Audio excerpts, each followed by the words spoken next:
Problem solving, and creative problem solving in particular, is one of the main contributions that we as humans make in this world, both on the job and in our personal lives. As a result, it's useful for us to have an approach to solving problems that works for us. There are many creative problem-solving models around, some simplistic and others very sophisticated, or at least complicated, and they all have some features that are common to one another.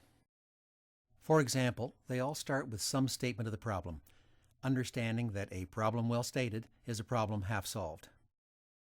Another common trait is some step in which the problem solvers generate some options. Correspondingly, there is a trait in all the models in which the problem solvers choose a solution and then launch action.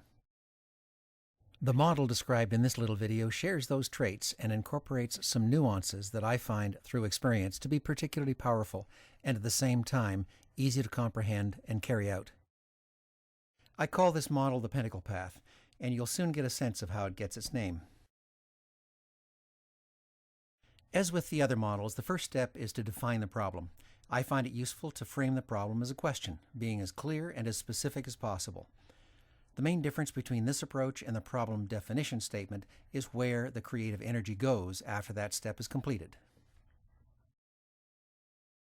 When the problem statement is a descriptive sentence, I normally feel the energy in the room pressing down on the problem solvers as they grapple with the challenges embodied in the statement.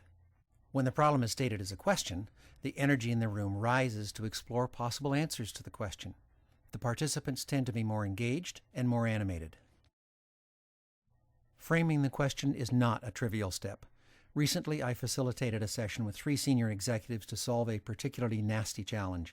It took us over an hour and a half to formulate the question. Once we had the question in hand, it was remarkably straightforward to complete the rest of the steps and produced a potent and compelling action plan. From here, there are 5 distinct activities, taken in sequence the first time around. In each case, the activity is focused on the framed question. Again, common with other problem-solving models, there are steps that require largely divergent thinking and other steps that require mostly convergent thinking. These need to be kept as distinct and separate discussions, with, by and large, the divergent discussion preceding the convergent one. The need for this separation has to do with the orientation of the problem solvers in the room. Half of them have a tendency towards generating ideas, and if left alone, many would continue to generate lots of ideas without ever settling on any one of them. The other half of the room, as soon as they see the challenge question, will tend to leap to the solution, and it's typically one that is a known approach or answer, not much creativity or original thought. Divergent thinking without convergent thinking generates no solution. Convergent thinking without divergent thinking generates suboptimal solutions. The first activity in the divergent thinking process, step 2 in the overall process, is getting to know what we know. That is, having the problem solvers share everything they know about the question, whether that be based on exhaustive quantitative analysis or personal subjective observation. The result of this activity is a rich tapestry of multiple perspectives, building a bond of shared understanding across the group. When I facilitate this process, I take into account the 3 major styles of participating. Some of us want to get our thoughts in order before we share them. Others of us prefer to dive in with some initial ideas, then feed off the ideas that others have put on the table. And still others just start talking. It's as if they need to get their physical mouths working in order to get the brain engaged. All 3 styles are valid ways of participating and are to be honored, even the third model. To ensure everyone has an equal opportunity to contribute, however, I normally ask everyone to take 2 or 3 minutes and write down what they know about the subject matter of the question before sharing their thoughts.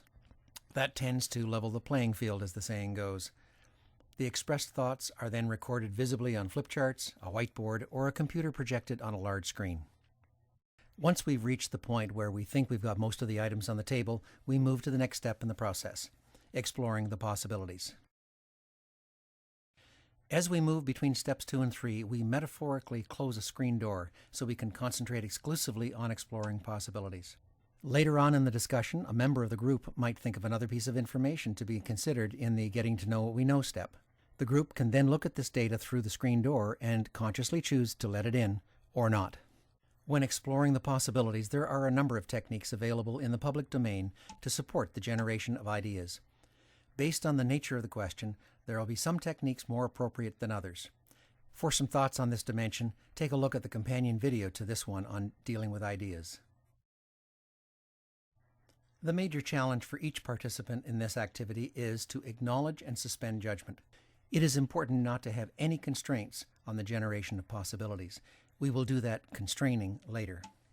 This notion of suspending judgment means that we can set our opinion aside for the moment, knowing that we can bring it into the discussion at a later stage. We're not losing it, we're just deferring it. This suspension of judgment allows for the free flow of ideas. Allowing ideas to flow freely results in more comprehensive exploration, and through combinations of unusual or unworkable ideas, the group may generate some potentially powerful ideas to incorporate in the solution.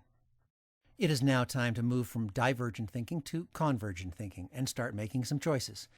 At this point, we move forward and close another screen door. In moving from exploring the possibilities to making directional choices, the group needs to establish some criteria for making those choices. Many of those criteria will be inherent in the core question if it is sufficiently comprehensive. It is always useful still to ask the question, are there any specific criteria that our choices need to satisfy? Further, which are mandatory and which are merely desirable? Here we are making the strategic choices that will produce the results that will answer the question. I use the word strategic in the sense that it's defining the major whats that will be initiated. The hows come later. The key word in this phrase is directional. We cannot act or decide in the future, just as we cannot act or decide in the past.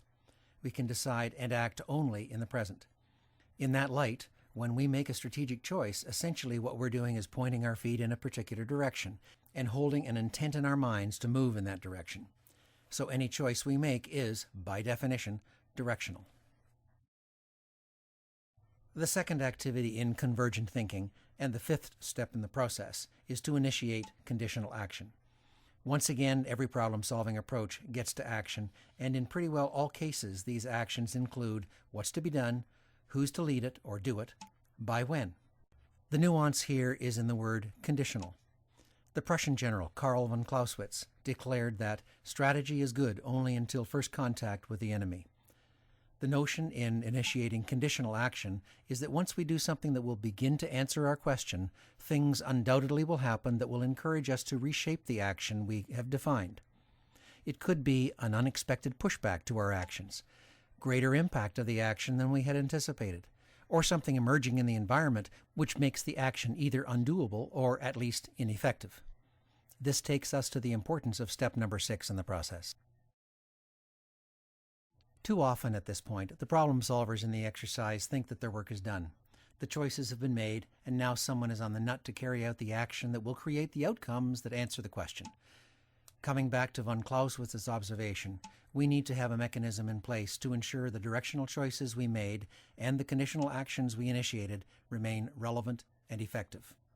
So one of the last things the assembled problem solvers need to establish is a review mechanism that will work. It may include regular reviews to keep everybody in the loop, as well as emergency sessions when things appear to be going off the rails. With the continuing dialogue vehicle in place, the problem solvers reconnect at some point and re-enter the Pentacle Path process. This time around, however, they don't necessarily need to follow the steps in order. While they might start with sharing the events that occurred since the last meeting, they might move directly from there to adjust the directional choices. Or they might jump right into exploring more possibilities. Or they might merely adjust the action plan. It doesn't matter the sequence or the focus. What's important is that it makes sense to the assembled problem solvers.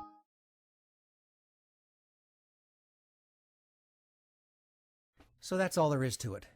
If it appeals to you, I encourage you to make it your own and adjust it in whatever way you see fit. Just remember some of the principles on which this particular model was built. First, framing the problem as a question results in the creative energy flowing more freely. Second, divergent thinking gets more options on the table. Convergent thinking gets decisions on the table.